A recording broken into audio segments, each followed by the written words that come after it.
पेन्सिलवार मी proper उदगीरचा आहे.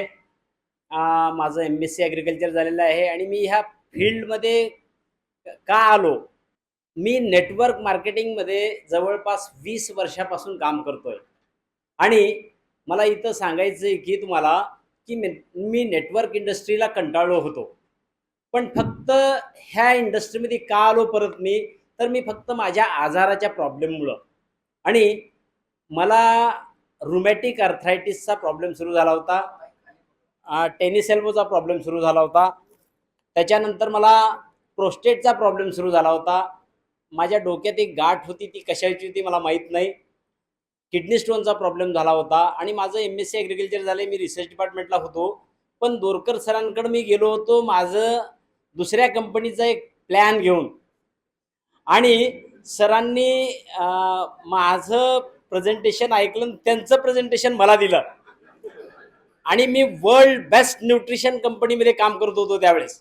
पण मला रिअलाईज झालं की मी किती चुकीच्या पाण्यात हे न्यूट्रिशन घेतोय हे मला तिथं रिअलाईज झालं आणि मग तिथून मी 6 महिन्यानंतर डिसिजन घेतलं. मी माझ्या घरी माझं पाणी चेंज केलं आणि हे हेल्थचे प्रॉब्लेम माझे सॉल्व्ह झाले आणि म्हणून मला वाटलं की माझं जसं प्रॉब्लेम सॉल्व्ह झालाय तसं प्रत्येकाच्या जीवनात हे हे डिव्हाइस पोहोचलं पाहिजे. त्यासाठी मी हे काम सुरू केलं आणि आज मला हेल्थ, वेल्थ ह्या दोन्ही गोष्टी मिळत आहेत आता. पण मी माझं एक प्रण केला होता की मी मागच्या 2 वर्षापूर्वी इनॅजिकमधूनच माझी डेअरिंग वाढली आणि मी एक 30 लाखाचा फ्लॅट घेतला होता आणि मी 20 लाख रुपयाची फाईल केली होती माझ्या बँकेत आणि इथं येण्याच्या अगोदर ती क्लिअर करून आलोय मी आज.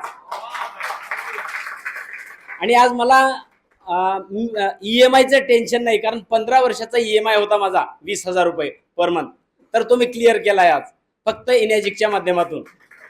आणि TMPची जी साथ मिळाली मला, कारण नेटवर्क मार्केटिंगमध्ये भरपूर कंपन्या आहेत आणि त्याच्या प्रत्येकाच्या वेगवेगळ्या डेव्हलपमेंटच्या सिस्टीम्स आहेत. पण TMPनी जे हे सिस्टीम डेव्हलप केली आहे दोरकर सरांनी, तर जगामध्ये कुठंच अशी सिस्टीम नाही आहे आपल्याला की जे आपण पूर्ण वर्ल्डमध्ये इनकॅश करू शकतो. आणि जसं सरांनी डिक्लेअर केलं की हा TMPचा आपला जो RTPचा प्रोग्राम आहे हा मराठीमधून झाला पाहिजे.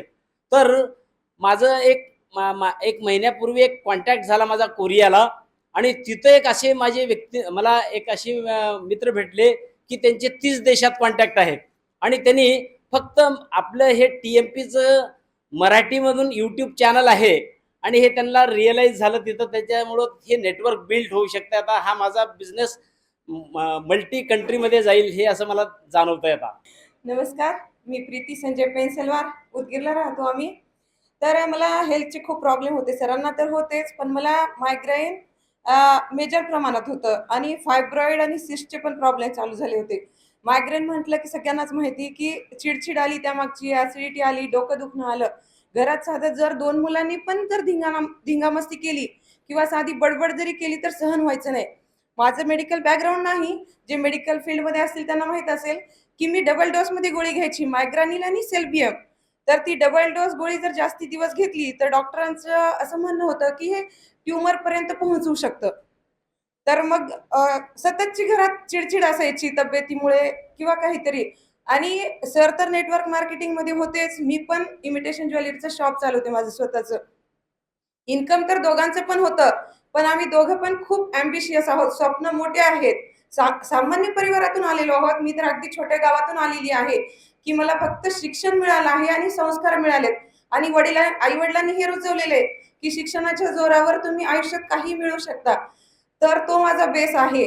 तर दोघं पण आम्ही खूप ॲम्बिशियस आहोत आणि मग उत्पन्न तर होतं, इन्कम चालूच होतं, पण त्याच्यातून सगळे स्वप्न पूर्ण होणार नव्हते. मग असं काहीतरी करण्याच्या शोधात होतो की जिथं आपले सगळे स्वप्न पूर्ण होऊ शकतात. तर मग असंच सरांनी सांगितली की दोरकर सरांनी मशीनची माहिती दिली. तरी पण 6 महिने निर्णय घ्यायला लेट झाला. फक्त कारण होतं माझं. मला नेटवर्क मार्केटिंग आवडत नव्हती. सरांना मी फक्त सर रिसर्च डिपार्टमेंटला गव्हर्नमेंट जॉब आहे म्हणून लग्नासाठी हो बोलले होते. जर मला त्यावेळेस माहिती असलं असतं की हे साईड बिझनेस म्हणजे नेटवर्क करतात, तर कदाचित मी यांना हो म्हटलं नसतं. कारण माझं एक पहिलं स्थळ होतं सरांना पाहण्याचं. माझ्याकडे खूप ऑप्शन अवेलेबल होते त्यावेळेस पण. मला अजिबात नेटवर्क आवडत नव्हतं आणि लग्नानंतर पण आवडलं नाही. पण ते माझं आज गुड लक म्हणावं लागेल ह्या स्टेजवर राहून, की सरांचं गव्हर्नमेंट जॉबमध्ये सिलेक्शन झालं नाही आणि सर फुल टाइम नेटवर्क करू लागले. त्यावेळेस पण नाराजी होती, की सर नेटवर्क करतात, मला आवडायचं नाही. मी सहजासहजी कुणाला सांगायची नाही, तुझे मिस्टर काय करतात? मार्केटिंगमध्ये आहेत. म्हणजे असंच लाईटली, खूप लाईटली सांगायचं. कारण ते नेटवर्क आवडायचं नाही ना. मग तसंच हो नाही करता सर रिसर्चमध्ये असल्यामुळे सरांना महत्त्व पटलं. सरांनी डिव्हाइस घेतलं, कारण मला तर मायग्रेन होता. हिची कटकट नेहमीची घरातली चालू, चिडचिड, ही तरी बंद होईल ह्या विचाराने त्यांनी डिव्हाइस घेतलं. तर डिव्हाइस इन्स्टॉल झालं आमच्या घरामध्ये आणि त्यावेळेस पण माझा नाराजीचा सूर होता, की हे कशाला घेतलं एवढं महागाचं, पाण्याने कुठे काही होते का? माझं सायन्स बॅकग्राऊंड नाही, त्यामुळे मला त्याची कल्पनाच नव्हती. मग डिव्हाइस इन्स्टॉल झालं आणि घरात लॉकडाऊन सुरू झालं. मग मी नाही म्हटलं तर सर मला पटवल्याशिवाय तर सोडणार नाहीत. सरांचा जिद्दी स्वभाव. आता ही नाही म्हणते तर हिला नक्की सिद्ध करून दाखवायचे. मग लॉकडाऊन झालं, घरात आम्ही बंदिस्त. मग करायचं काय? तर सर 3-4 टाईम, 5 टाईम मला फ्रेश वॉटर काढून द्यायचे. फ्रेश पाणी प्यायला काढून द्यायचे. झालं 3-4 दिवस पाणी पिलं. मायग्रेनची गोळी चौथ्या दिवशी कधी बंद झाली माझी मलाच कळाली नाही. मायग्रेनची गोळी 4.5 वर्ष झालं घरात डिव्हाइस इन्स्टॉल होऊन अजून परत एकदाही घेतली नाही. मायग्रानिल आणि सेल्बियम जे डबल कॉम्बिनेशन मी घ्यायची ते तर घेतलीच नाही. आणि फायब्रॉइड आणि सिस्टचा परत प्रॉब्लेम उद्भवला नाही, जे की डॉक्टरांनी ऑपरेट करायला सांगितले होते. ते तर प्रॉब्लेम कधी दूर झाले ते तर समजलं पण नाही आणि त्याचा त्रास पण झाला नाही. दुसरी गोष्ट म्हणजे माझी मुलगी प्री मॅच्युअर्ड आहे. फक्त जन्मताना 1600 ग्रामची होती माझी मुलगी. तर तिचं व्हायरल इन्फेक्शनचं खूप प्रमाण असायचं. म्हणजे सर्व्हाइव्ह नाही करू शकायची. आम्ही टू व्हीलरवर साधं जायचं म्हटलं तरी 10 वेळेस विचार करायचो, की हिला न्यायचं का नाही गाडीवरनं? कारण हिला व्हायरल खूप अटॅक करतात. मग अशा ह्याच्यात डिव्हाइस इन्स्टॉल केलं. माझा फरक, सरांना तर फरक जाणवलाच. मग तिचं पण ते व्हायरल इन्फेक्शनचं प्रमाण पूर्णतः बंद झालं. माझी मुलगी आज पुण्याला शिकायला आहे. 11वी-12वी साठी जेईच्या ऍडमिशनसाठी आम्ही तिला पुण्याला ठेवलं आहे. तर तो दिवस आठवतो, की जेव्हा मी टू व्हीलरवर तिला नेण्यासाठी विचार करायची. आज माझी ती मुलगी पुण्याला जेईचं प्रिपरेशन करण्यासाठी एकदम ठणठणीत राहते आणि जेईचं तिचं स्वप्न आहे, जेई क्रॅक करण्याचं. माझा मुलगा, लहाना मुलगा, त्याला बाल अस्थमा होता. तर बाल अस्थमा म्हणजे खूप सर्दी, खोकला, कफ हे असतं. तर दर महिन्याला आम्ही डॉक्टरांकडे जायचो. म्हणजे आपण जे किराणा म्हणतो ना, आम्ही तो घरात कमी खायचं आणि त्या डॉक्टरांची ट्रीटमेंट जास्ती व्हायची माझी मुलांची. दर महिन्याला आमचं ठरलेलं 20-22 तारीख आली की चला डॉक्टरांकडे. तर ते पण प्रमाण एकदम म्हणजे तो नॉर्मल झाला. आता त्याला कसलाच त्रास नाही. आणि मग सर आम्हाला त्या दिवशी असंच म्हटले, की "आता तुम्ही येत नाही आमच्याकडे." सर आम्ही कॅन्गनमध्ये आहोत आणि त्याच सरांनी आमचा डेमो ऐकून मशीन इन्स्टॉल केली. जे चिल्ड्रन स्पेशलिस्ट आहेत उदगीरमधले लीडिंग प्रॅक्टिशनर. मग असं चर्चा झाल्यानंतर डेमॉन्स्ट्रेशन दिलं आणि त्यांनी इमिडिएट डिव्हाइस इन्स्टॉल केलं. हे सगळं झालं, पण जे मोठे स्वप्न होते, रिझल्ट तर आले, पण आता पुढे काय? मग बिझनेसमध्ये पडलो. बिझनेस चालू केला. तर पहिल्या महिन्यात लॉकडाऊन लागायच्या आधी एका महिन्यातच 10 डिव्हाइस गेले. त्याच्यानंतर लॉकडाऊन लागलं. मग आता परत अजून काय? मी तर ट्रॅडिशनल बिझनेसमध्ये की शटर बंद लॉकडाऊन म्हटलं की माझं. मग परत इन्कम सोर्सचं काय? तर Zoom मीटिंग सरांनी चालू केल्या. Zoom मीटिंगचं सरांनी सुचवलं. वेडनेसडे चॅट Zoomवर घ्यायला लागले सर. त्याच्यातून मग बिझनेस करायचं पण Zoomवर आयडिया कळाली. लॉकडाऊनमध्ये सुद्धा 4 ते 5 सेल झाले. इन्कमचा प्रश्न मिटला. वेडनेसडे चॅट सरांनी टीम ऍक्टिव्ह राहण्यासाठी किंवा काहीतरी नवीन शिकवण्यासाठी चालू केलं. माझ्या मनात पहिलेपासूनच नकार, मशीन घ्यायचीच नाही. मग मी वेडनेसडे चॅटला पण बसायची नाही.